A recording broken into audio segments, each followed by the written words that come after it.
Conversations with Consequences here on EWTN Radio. I'm your host, Ashley McGuire. And I'm Betsy Fentress. And I'm Lee Sneed. And it's so fun to be back with each other, talking about something a topic that we know very well. All of us are mothers and have several children. And today we're talking about a piece that really made a big splash in the New York Times by the Catholic economist Catherine Bacallek on the beauty of siblings and the terrible state that we are in right now, with so many people opting to have only one child or none, and just our general plummeting birth rate. But even more than that, just a lack of appreciation of the joy and the fun that big families are. And I know that, Betsy, this is something that you know very well because you are one of 11 children. Am I right?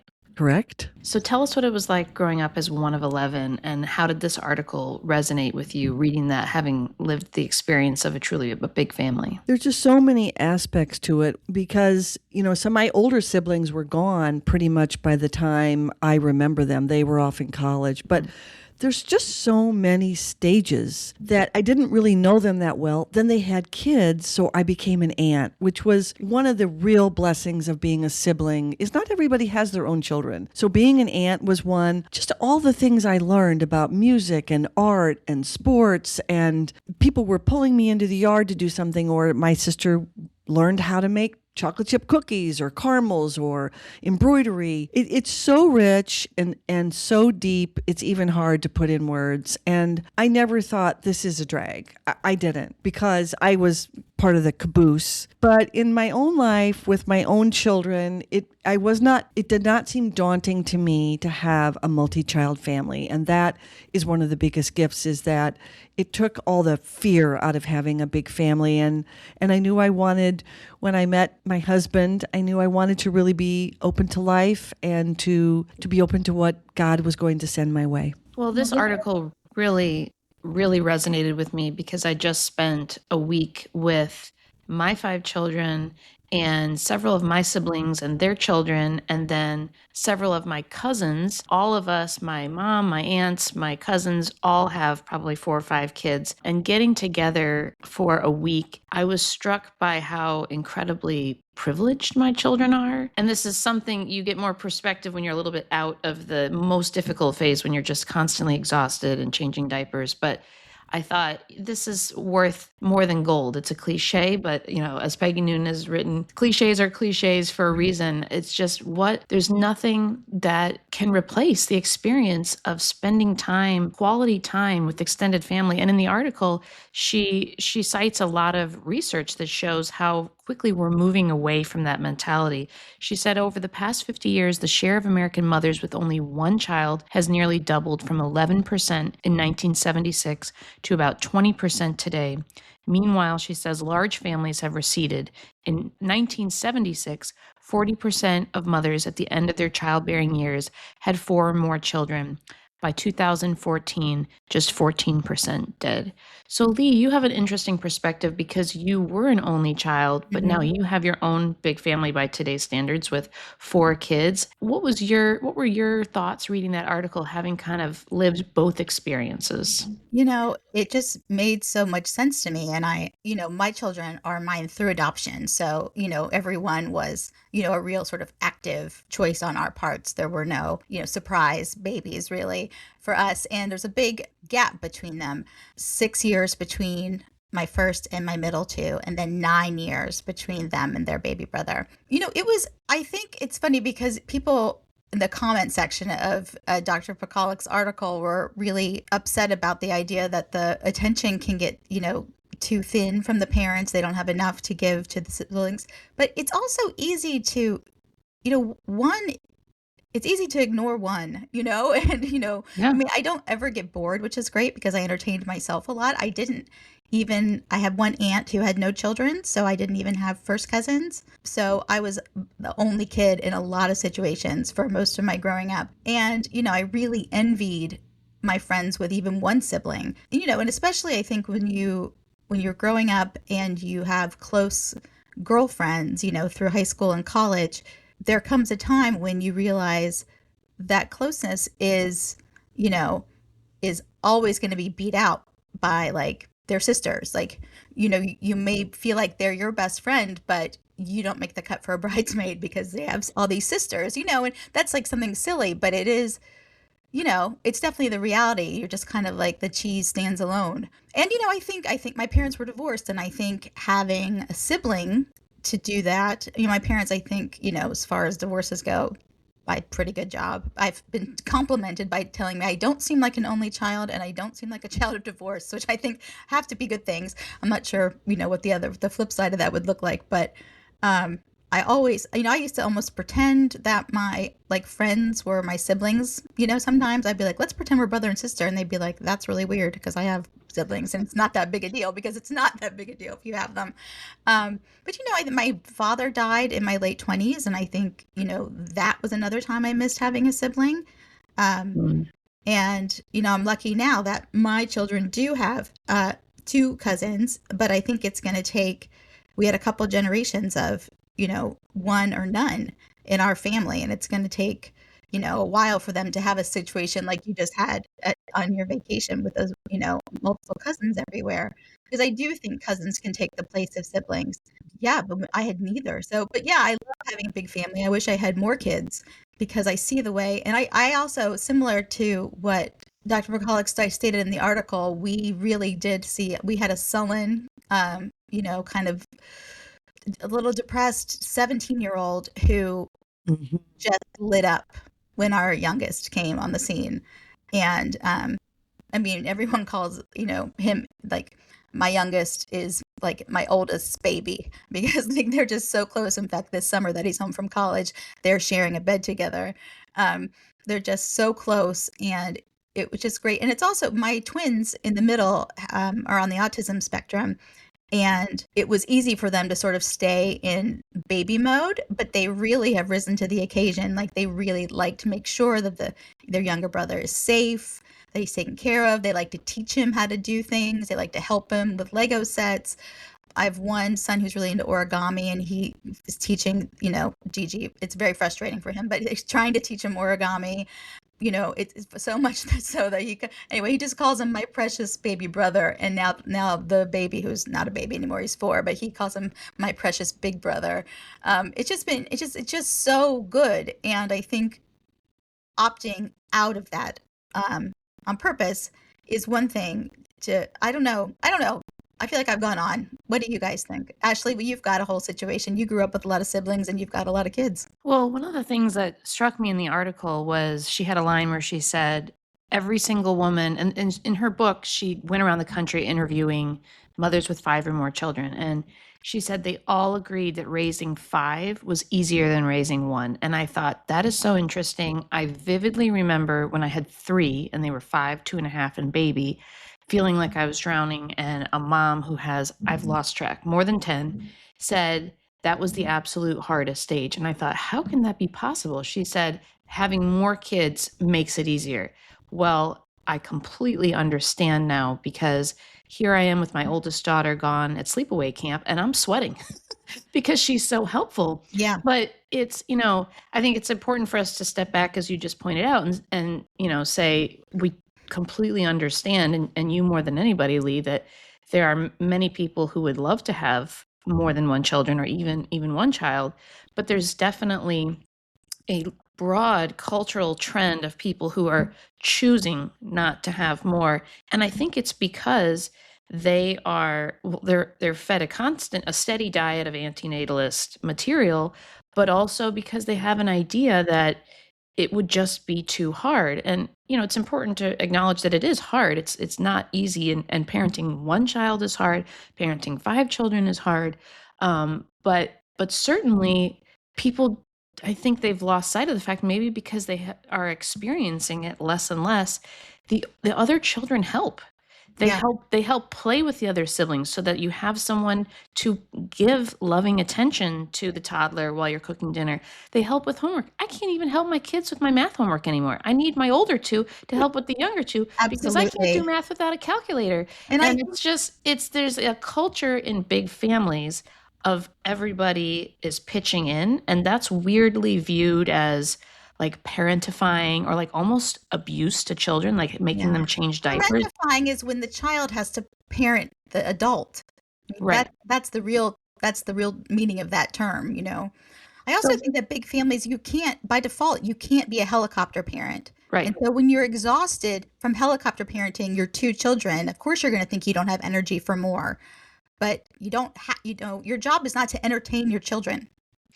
Betsy, was that your experience raising six kids that by default people just start helping? And also now you're a grandmother and probably seeing this. How do you I, see things changing I, from the I, grandmother's perspective? yeah, I'm seeing it played out with my grandchildren in the way it played out in my family, where my older kids were tremendously helpful. I think that a big part of this discussion is the ending to this article where she says, I'm not telling everybody to go and have these huge, huge families. Just don't say I'm done right after you've had a child. I Right. think that's Yeah. fantastic advice. And I think that the advice for people, first of all, my doctor said to me one day, fertility is a gift. And I think if you look at that, why do I have a large family? Why did Lee grow up in a small family? I mean, a lot of this is, God's mystery that we'll find out one day. But I think it's important for big families to really be open and embrace. And I grew up this way. My front door was never locked. My house had so many people in it at all times. And I think that if you are given the gift of a big family, you're required to share that, to open your home, to let kids who don't have siblings come in and be part of your family. And I think the financial component is very daunting for people, especially people who are concerned that the kind of education they want, often a religious education, if they have big families, isn't working in the public school system. So there are a lot of issues, but I think taking it one day at a time, and also this is a sad thing to say, but I know several people who have lost children. And I think Mm-hmm. that one of the reasons to remain open to life on a daily basis is you can't guarantee that your family will be the size that you planned it to be. And that's a hard thing to talk about, but it is a reality. And I think that sometimes people in their grief actually reopen their idea of the size of their family and have more children. Well, that's what JD Vance did. That they've been very forthright that it was the grief of seeing what happened to their friend being assassinated that led them to reopen. They had kind of been negotiating about, these are the terms for having more kids, and they decided to have another baby. Now she's 40 and having a fourth child, and you just know that they're going to be so happy that they had that baby. And, somebody once told me, and this is so true, everybody that I speak to, doesn't matter their family size, says we wish we would have had one more. Yeah. Nobody says, I really regret having that last kid. I mean, that Yeah. last kid is just always everybody's, the kid that lights up their world. And I don't know if my fifth will be my last, but I was with I was with my sister and my other kids were with my husband, and they all called and they all just wanted to talk to my fifth on the phone. It was so cute. They all want to say hi to Felicity. And it's just, that last child is like the rainbow, is like a gift. But And please don't call it a boo boo. Thank you. a boo boo. Well, people will say, "Oh, there's our Oh, mistake our baby, accident, or right? accident." Yes. Yeah, We call our youngest our bonus baby yeah. Yeah. because I was 46 at the time, and it was just like, we weren't sure we were going to be able to adopt again, and there he is, and he's the apple of everybody's eye. Well, and again, with so much of the article, and we've talked about this, is there's such a crisis of loneliness and isolation. And it's like we have the tools right in front of us. We have the ability, if we're blessed with the ability, but even if not, through adoption, to provide kind of like built-in friends. You Mhm. know, and it's just, I think it's a very worthwhile project that she's trying to um, raise awareness of the many, many different joys and consolations that a big family provides. Yeah. I think also on the other end of the spectrum, and I'm older than both of you people, is that as parents age and that burden sometimes falls on the children, it's awfully nice to be able to spread that out Right. among multiple people. And some people live in town, some people don't, but they might send something or come in for a long weekend and allows that person to have a break. And there's a lot of different ways to contribute to the care of our aging parents. But what a beautiful thing when the siblings can share the burden together. Well, I'm sure we could talk endlessly about this topic. It's a fascinating topic. It's an extremely important topic, and acutely so, as our birth rate is now at a historic low of 1.6 births per woman. To try to revive a conversation about viewing children as a gift, and viewing family as something that's an irreplaceably positive part of life. But to read Catherine Pacalick's piece entitled Life is Better with Siblings, please visit thenewyorktimes.com and make sure to check out her book, Hannah's Children. And to find out more about what we do at the Catholic Association, you can visit thecatholicassociation.org. Ladies, so great chatting with both of you today. Thanks, Ashley. Ashley, thanks. Welcome back to Conversations with Consequences, now on EWTN Radio. I'm your host, Ashley McGuire, and with some big cases making waves this week, including one that will soon be picked up by the Supreme Court, we welcome Adele Keim, legal counsel of the Becket Fund since 2012. She has defended the rights of rock bands, Native American sacred dancers, organizations supporting Cuban orphanages, and nuns. And Adele, that's one of the first cases we wanted to discuss today, the Little Sisters of the Poor. Welcome to the show, Adele. Thanks for having me, Ashley.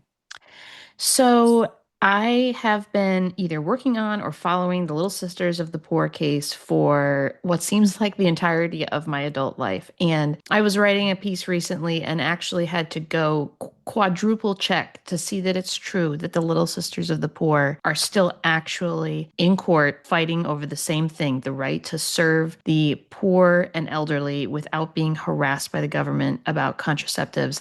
Can you please give us an update of what is going on with this case? Ashley, the Little Sisters have been to the U.S. Supreme Court 2, or depending on how you count it, 3 times. And every time the Supreme Court has told the federal government, hey, back off. And of course, that's the right answer. At the beginning of the Trump administration, the first Trump administration, the federal agency that had been harassing the sisters and had been seeking to force them to distribute contraceptives to their employees in their employee health plans had a change of heart and a change of mind in response to the Supreme Court's repeated brushbacks, and finally issued a rule that would protect religious objectors like the Little Sisters, sincere people who are seeking to run their ministries in a way that reflects their Catholic faith or their Christian faith, and said, hey, since we've exempted plans covering millions of people simply because they're grandfathered to keep the political promise, if you like your plan, you can keep it. That's a deep cut, Ashley. That goes back. We've exempted plans belonging to New York City employee unions and UPS and Coca-Cola bottle works. To keep a political promise, you have to, under the Constitution, exempt the Little Sisters as well. Their obligations to follow their faith are something that our Constitution requires you to respect. So the Trump administration did the right thing, promulgated a very broad, very good rule protecting Little Sisters and people like them. That's the end of the story, right? No. It sounds like not. It's not. Immediately, like the day that this rule came down and the sisters were rejoicing in their newfound freedom, the state attorney generals, who are elected officials in many states and have to run, decided that this was their time to shine. So California, Pennsylvania, Massachusetts, and a grab bag of other states with very political AGs, I will say, rushed into court and claimed that, I can't make this up, Ashley, it violates the Establishment Clause for the federal government to protect the little sisters of the poor from Wow. soul-crushing fines. So does that create a new legal, is it because that's like a novel legal argument? Is that why there's this new round of litigation? Well, all of the litigation up to that point had been the sisters asking the federal courts to tell the federal government to stop trying to crush them. Once the federal government changed its mind, that round of the fight was kind of over, right? It had been sisters versus, David versus Goliath, sisters versus the government saying, please protect us. The government said, okay, fine, we will protect you. We can continue to pursue these policy goals without crushing you, right? And that's the right answer. It's been the right answer all along. Then it became states versus the federal government, where the states said, hey, because you're not crushing the little sisters and forcing them to bow the knee, we're going to have additional costs in our state contraceptive programs because women who are employed by the sisters will have to come to us to get the contraceptives that they want instead of having the sisters pay for them. And we say that's unconstitutional. We say that's like arbitrary and capricious, like totally irrational. You could never pass a rule protecting the sisters. And you don't have authority to exempt the sisters under federal law. So they went up to the US Supreme Court. And in 2020, the US Supreme Court said, yes, they do.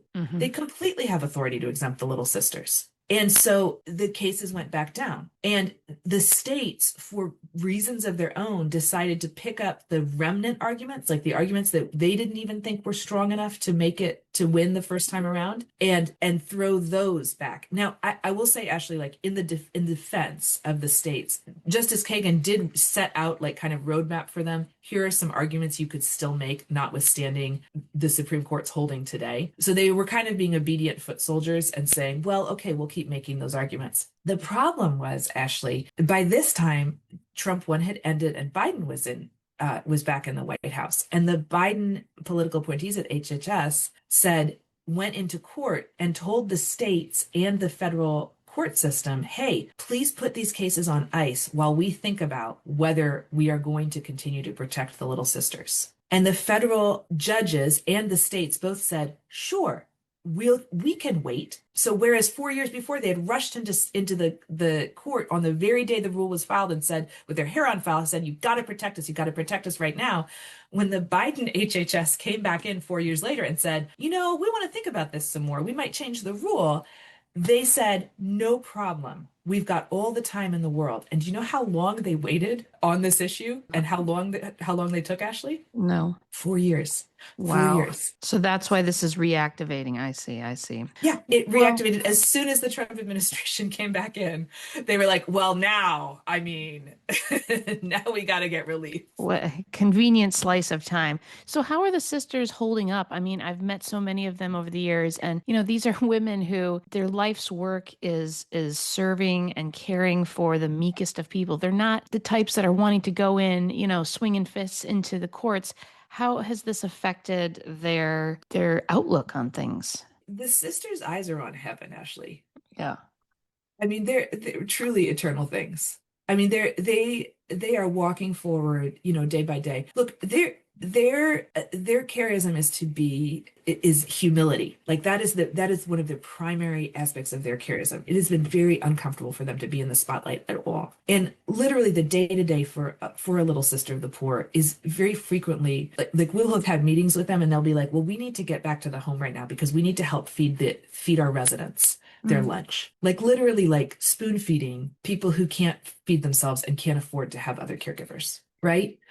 So I think when you're shaped day in and day out by just the practice of being a caregiver, and when your foundress, St. Jean Jugan, had to labor in anonymity for as long as she did. If you read about her life, I highly recommend it. It's very inspiring. You just have this sense that God is in control and that he cares for the sparrow and that not a hair falls from your head or the head of the residents in your homes. And you just keep walking forward with your eyes on him. That's what I see and that's what I experience when I'm alongside them or visiting in their homes. Well, God bless the Beckett Fund for being there to defend them. And you're also working on another case that we've been following closely at TCA, the case of St. Mary Catholic Parish v. Roy. We just have a minute left, but this is the universal preschool case out in Colorado where they're purposefully excluding Catholic schools from this program,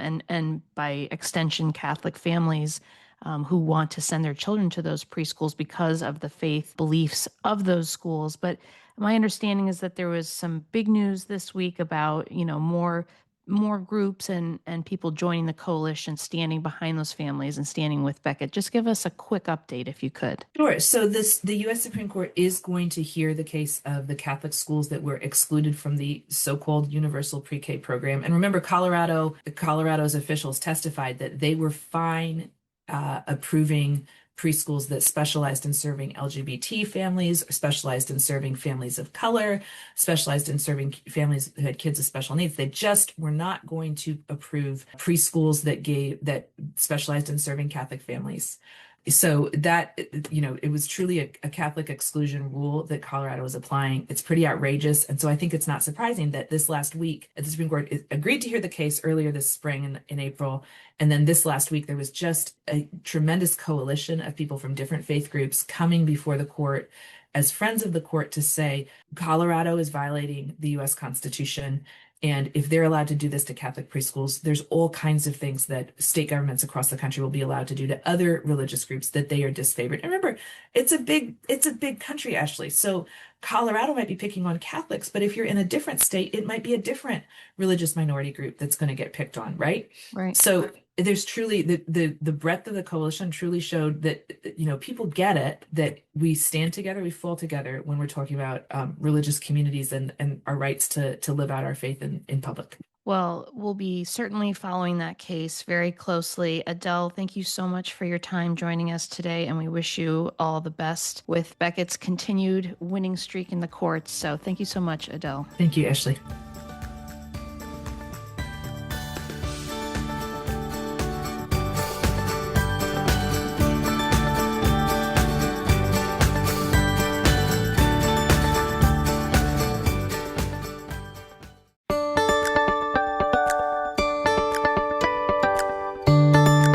Welcome to Conversations with Consequences here on EWTN Radio. I'm your host, Betsy Fentress, and we're so privileged to have with us today a courageous mother that many have read about.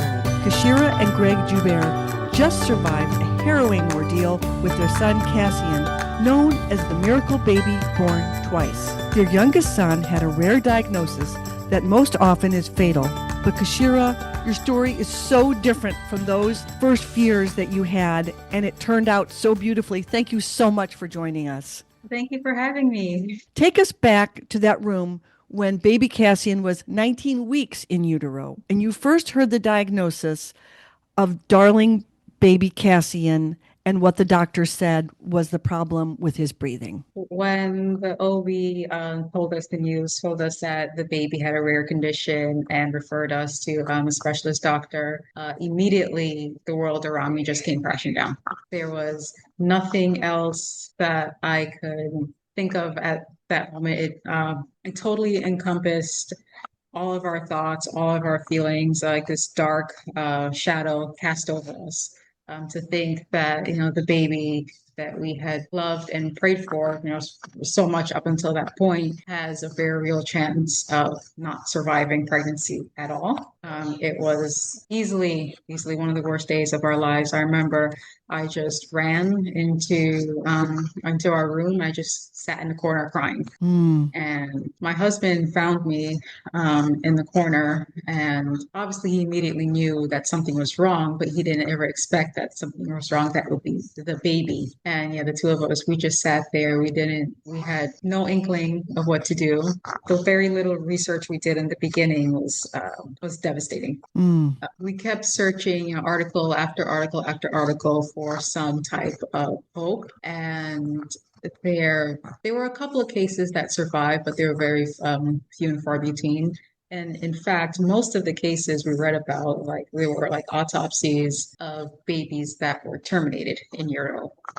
The parents were likely told that this condition has a very poor prognosis, and because of that, they chose to end their babies' lives in the womb. And from the beginning, Greg and I knew that would not be our story, first of all. we were never going to entertain that option for Cassian, and we came out ready to fight for him. So the first specialist that we saw, he said this case is very rare and it requires extremely specialized care that I can't do, but we know of a doctor that does this type of work, and he referred us to that doctor. And even in that appointment, we had our we were very guarded. We thought, if he's not going to do anything for us, we need to think about exploring other options. And thankfully, that never came, because he sat down with us. He never even once mentioned termination. And he said, I've dealt with this before. Let me see what I can do for you.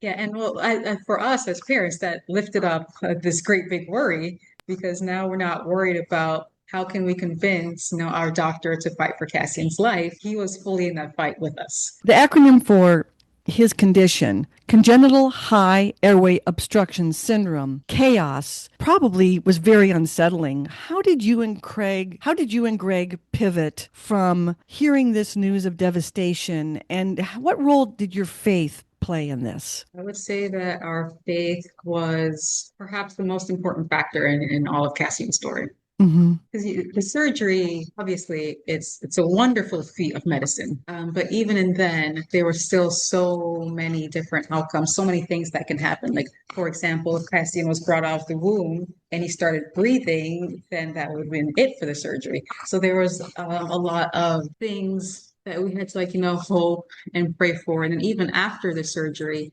Cassian still wasn't in the clear. And I spent the entirety of my hospital stay praying for Cassian, essentially. And I will say also, I was not alone in this prayer. The entire of our church parish joined us.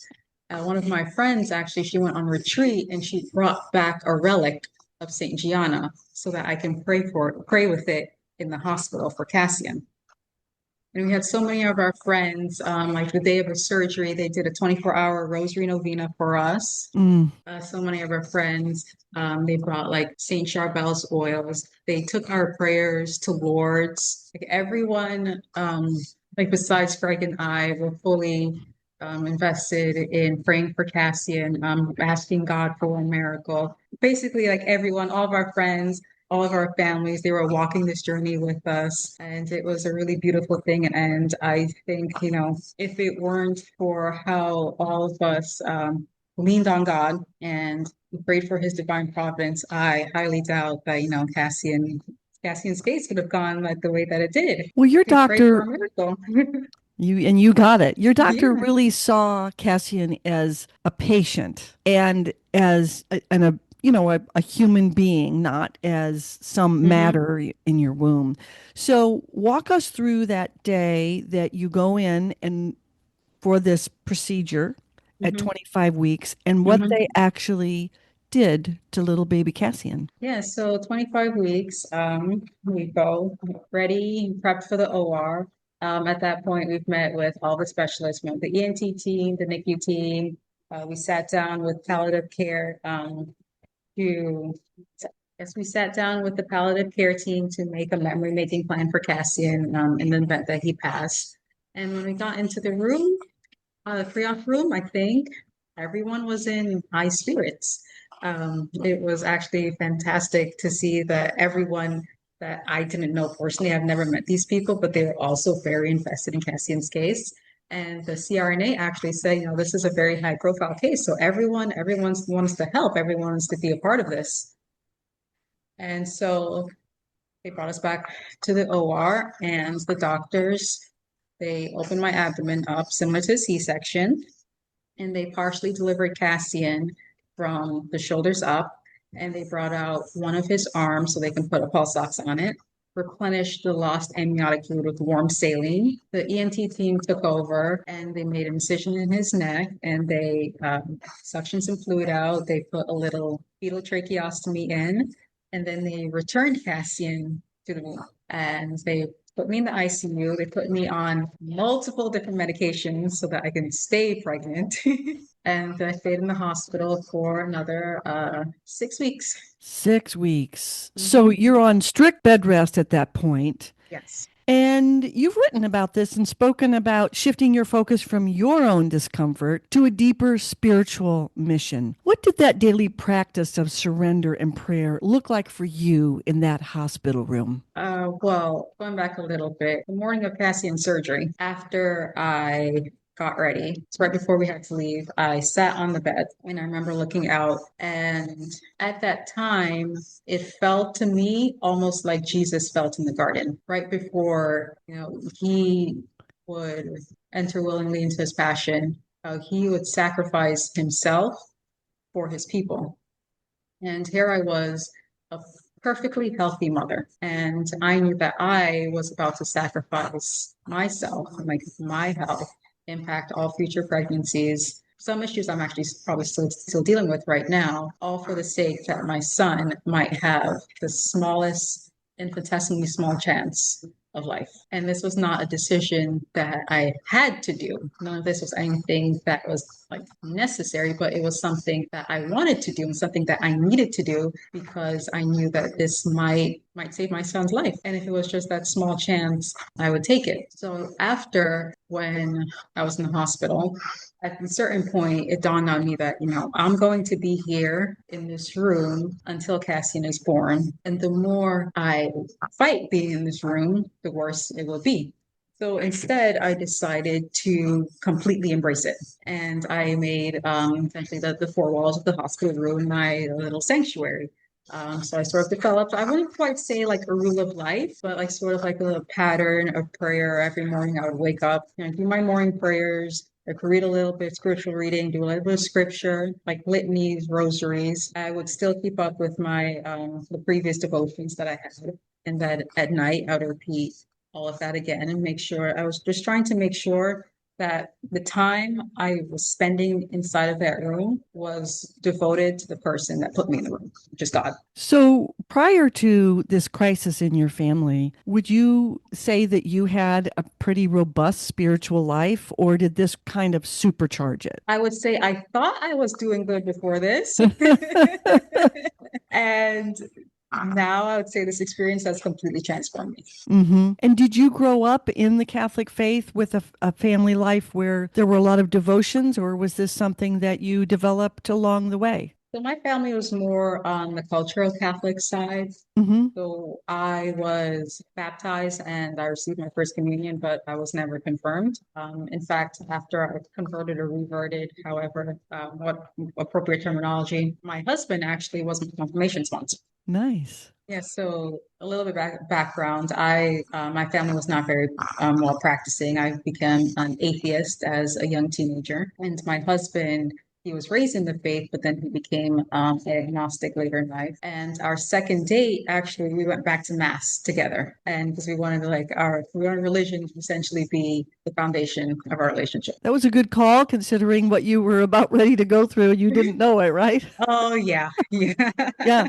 Well, you described back to moments where you really have to lean on your faith. You described a terrifying moment in the NICU during a routine tracheostomy cleaning where Cassian nearly coded. Yeah. And you had to stand there helplessly. Tell us what that moment was like and what's going through your mind as a parent that you could again lose this precious child. Yeah, it was totally and completely unexpected. So essentially what it is, it's routine tracheostomy care. So you have to take off the ties that hold Cassian's tracheostomy in place. So one person, in this case, this was the hospital respiratory therapist, was holding the tracheostomy.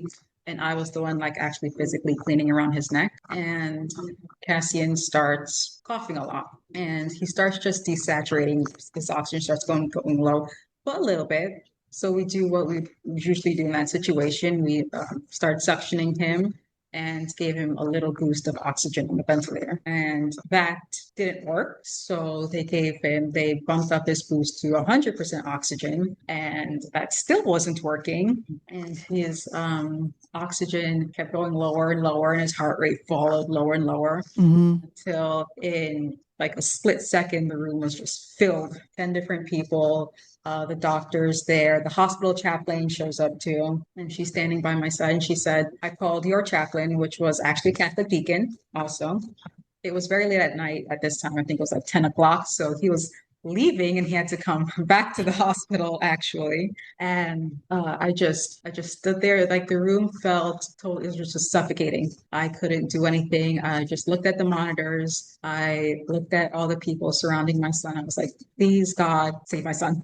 Please, please God, save my son. And in that moment, I think I was just like too shocked to have like any sort of reaction. Like now talking about it, I'm like almost breaking down, but in that moment, it was just standing in fear. I had not done anything wrong. The respiratory therapist had not done anything wrong, yet this was happening to Cassie. And I was like, oh my God, please save my son. And thankfully, he didn't code.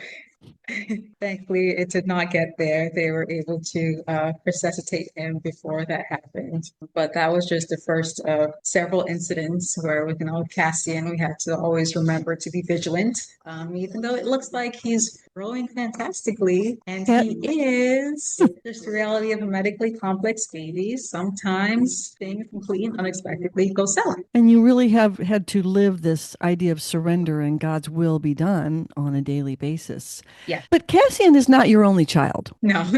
He has an older brother named Matthias, or sometimes called MJ, as he's been Yes. floating in and out of our little Zoom call here. So, how has Matthias been handling this whirlwind year?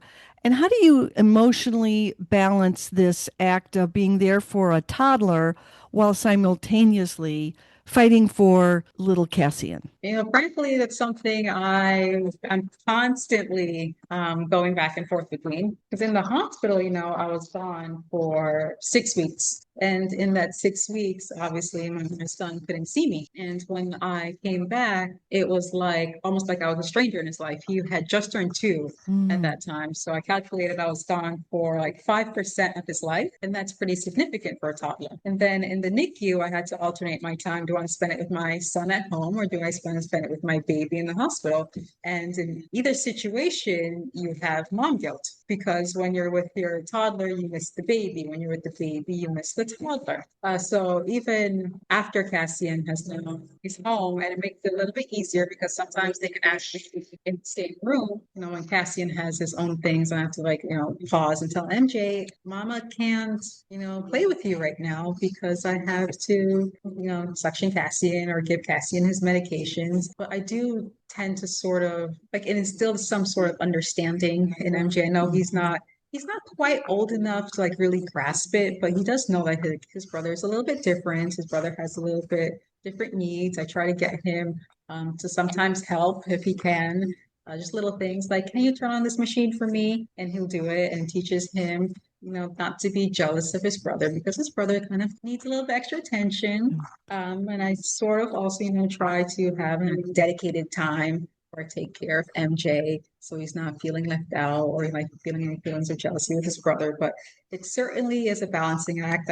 Can't say which one I've perfected, because I even now, even that Cassian's like off the ventilator and stuff makes it easier. But yeah, it's just difficult.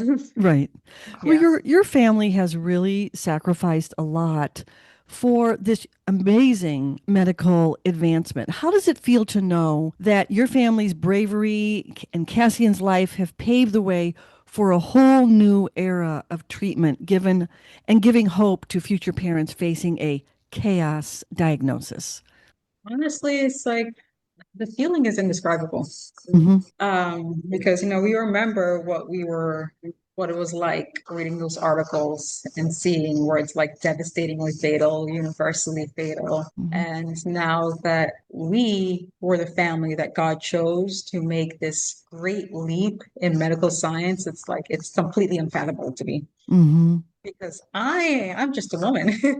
I have not done like anything great in my life, Oh, I would but to disagree. think, well, just to think that like this one sacrifice that I made for my son can now, save who knows how many babies in the future. And not just with chaos, because they can take like, similar cases to this and like, use that treatment to treat other kinds of things, Mhm. right? Because that's how innovation works. Someone says, oh, this worked. Well, what if we did? And then they expand on that. So it's not just like the chaos babies, we're treating who knows what next. And it's just like really unbelievable to think how my little act of love for Cassian can be transforming to so many other babies and to like their parents' lives as well. Thank you so much for sharing your story with us. It's so heartwarming and encouraging. And to learn more about Keishera and baby Cassian, make sure to check out her moving reflection on wordonfire.org. Thank you for joining us. Thank you for having me. God bless you, little baby Cassian, who has been on the Zoom call the whole time. Welcome back to Conversations with Consequences here on EWTN Radio, where I am joined by TCA Chaplain Monsignor Roger Landry, and we'd like to congratulate him on his appointment to the Dicastery for Evangelization, and he is calling from Poland. Thank you for joining us, Monsignor Landry. Good to be with you, Betsy. Yeah, that was a real surprise on January 1st when Pope Leo named me a member of the Dicastery for Evangelization First Section, which means for the traditional sort of propagation of the faith stuff. And so it'll help me in my work as the National Director of the Pontifical Mission Society, but it'll mean a lot more travel to Rome. And so we'll be doing more of these programs, I think, internationally, just like we're doing this one from Poland. Well, I think we should maybe start with a pretty controversial thing that happened this week, that where the Vatican excommunicated the members of the Society of the SSPX who had illicitly ordained bishops. Can you talk about that? Yeah, they incurred an automatic excommunication. Didn't have to be declared by the Vatican. It's called a late sententiae excommunication by ordaining 4 new bishops without the Vatican mandate. And there were a couple egregious aspects of this. The first is that the date was set on the anniversary of the excommunications of Archbishop Lefebvre and the original bishops who he had consecrated decades ago, that St. John Paul II needed to handle that situation where they were late sententia or automatically excommunicated by those. Why would you set up a new ordination on a day in which, like, it should be embarrassing, but they were really looking at it as a celebration of when they were excommunicated. And that's just very sad. And it's an aspect of the distortion of all of this. And then the second egregious thing was, as part of the rite of the ordination of bishops prior to 1970, there was the need for an apostolic mandate to show that they were being consecrated bishops with the permission of the Holy Father. And in place of showing a mandate of the Holy Father, which they obviously hadn't received, Pope Leo was opposed to these episcopal ordinations. They just gave their own justification, which was that there was a state of emergency in the church that they thought required. And the state of emergency is really that they only have 2 bishops left and they just want to be able to continue their own thing, as if there's a state of emergency in the church as a whole. There are plenty of bishops still in the church who would be able to ordain if people were in communion with the church. And so right there in the right, it was basically exposing that they didn't have what they said they had. And, the Society of St. Pius X, which loves the Latin Mass and loves tradition, there are a lot of very faithful people who are sort of being led into schism by bishops and priests who feel justified in their action, but they're just not justified. But the Society of St. Pius X wants to stick to liturgical tradition, and they were violating liturgical tradition in the consecration of these 4 new bishops. They also sort of want to talk about orthodoxy and all the rest of it, and this is just not consistent with the regular practice of the teaching of the church. And so just a very sad day for the church overall. We want to keep the church together. Pope Leo is one for unity. Jesus prayed for that unity when he gave us the Mass for the first time. And anytime that there's something that destroys that unity, it pains the Lord the most. And this was a conscious choice to do something that would separate. Now, the Society of St. Pius X, some of their leaders, especially Father Pagliarani, who is their who was their leader, he's been pretty arrogant in some of his statements. And in that justification for the lack of a papal mandate, they basically argued that the Catholic Church has placed itself as a whole in a situation almost of heresy since the Second Vatican Council, which is ridiculous. And it's pronouncing judgment on the Church and the Holy Father and everything else like this. And so Pope Leo, this has been a cross for him. When he was asked whether he'd meet with Pagliarini, he said, well, the society's going to do what the society's going to do, and we hope that they don't, and we'll make one other intervention. And he did the day before, pleading with them not to go through this and put themselves into a situation of separation from the Church. But they basically sort of lectured him in the letter back, and the whole thing is just really sad. And what's important for Catholics in the United States to know is that if Catholics go to masses celebrated by the Society of Saint Pius X, they're doing something that could be a near occasion of sin, in which they're attending situations that are intentionally putting their communion with the Church at risk. There's question, depending upon how much their will is involved, whether they go into schism, if they formally cooperate with the schism, or if they're just materially cooperating by attending Mass there. They wouldn't be in schism, but it's a dangerous thing to put one's soul in. And so lots of the U.S. bishops, especially those with Society of St. Pius X communities located geographically within the diocesan boundaries, have been inviting them into communion with the Church, trying to make it as easy as possible for them to celebrate Mass outside of the St. Pius X communities. And we pray to the Lord, who wants us to pray for communion, for the reconciliation with the Society of St. Pius X. Unfortunately, I mean, one of the reasons why Pope Leo has acted the way that he has been proven that, like, the Society of St. Pius X will come back into communion if it gets everything it wants, but it doesn't seem open to being persuaded on any of the things, particularly with the Second Vatican Council's documents on religious freedom, as well as our approach to the Jews. Those are two things that they find heretical in the Church, and they're just flat out wrong. Right. Well, let's end on a positive note. We have the Feast of Saint Benedict this Sunday. Can you share why you this Saturday, July 11th, is the feast of Saint Benedict, who's one of the greatest figures in the history of the world. He founded the whole sort of Benedictine families, first men, and then through his sister, Saint Scholastica, women. And they basically preserved Christianity. They preserved culture in the Benedictine monastery throughout many of the centuries of the Middle Ages. He wrote, "Put nothing before the love of Christ."